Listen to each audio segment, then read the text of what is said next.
Yes सभापति जी, जब से इस विश्वविद्यालय ने अपना नया रूप धारण किया है, तब से यह पहला अवसर है कि मैं इसके आचार्यों और स्नातकों से अपनी कुछ बात कहने के लिए यहाँ आया हूँ।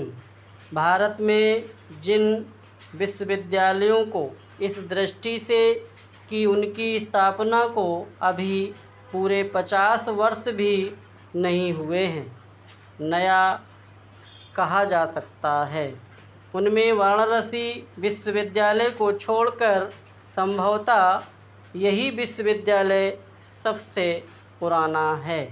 किंतु अभी कुछ ही दिन पहले इसने अपना वर्तमान रूप ग्रहण किया है।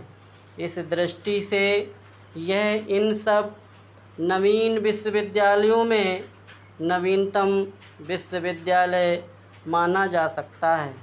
अभी इसकी परंपराओं की श्रृंखलाएं इतनी कठोर नहीं हो गई हैं कि यह नए पथ पर सरलता से अग्रसर ना हो सके। अतः मैं इससे यह आशा करता हूँ कि यह अपनी शिक्षा का ढंग कुछ ऐसा रखेगा जिससे कि यह मानव जीवन की शिक्षा के सब प्रयोजनों को पूरा कर सके।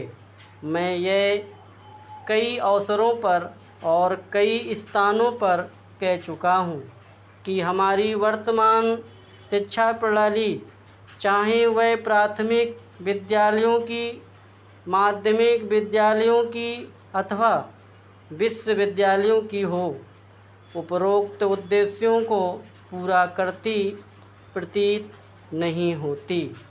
कम से कम यह बात तो है ही कि यह ऐसी नहीं है कि शिक्षा के उद्देश्यों को संतुलित रीति से पूरा कर सके।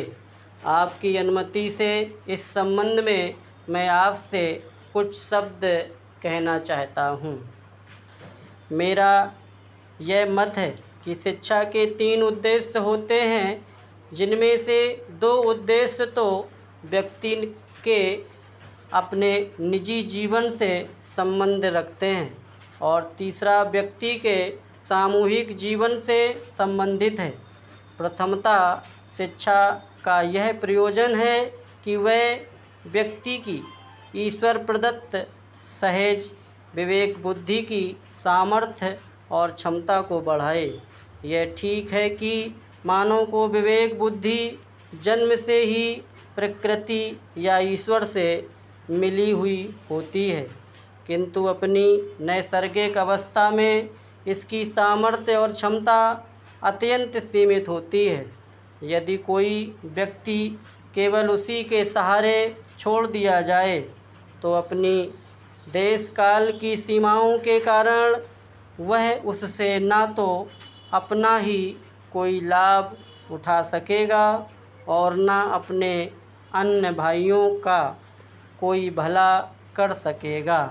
किंतु यदि उसकी विवेक बुद्धि को पिछली पीढ़ियों की सचित अनुभूति से संपन्न कर दिया जाता है तो उसकी शक्ति और क्षमता बहुत अधिक बढ़ जाती है, क्योंकि उस अवस्था में उसे अपने और बाह्य चराचर जगत के बारे में ऐसी अनेक उपयोगी और आवश्यक बातें ज्ञात हो जाती हैं जिन्हें वह केवल अपने विवेक या विचार शक्ति से नहीं जान सकता था।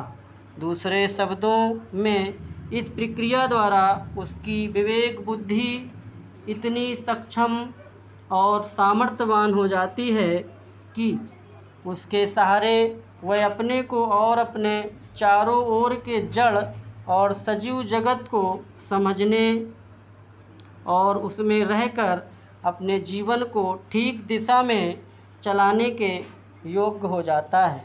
बुद्धि एवं विचार शक्ति को और अधिक सामर्थ्यवान बनाने की प्रक्रिया को ही शिक्षा कहा जाता है।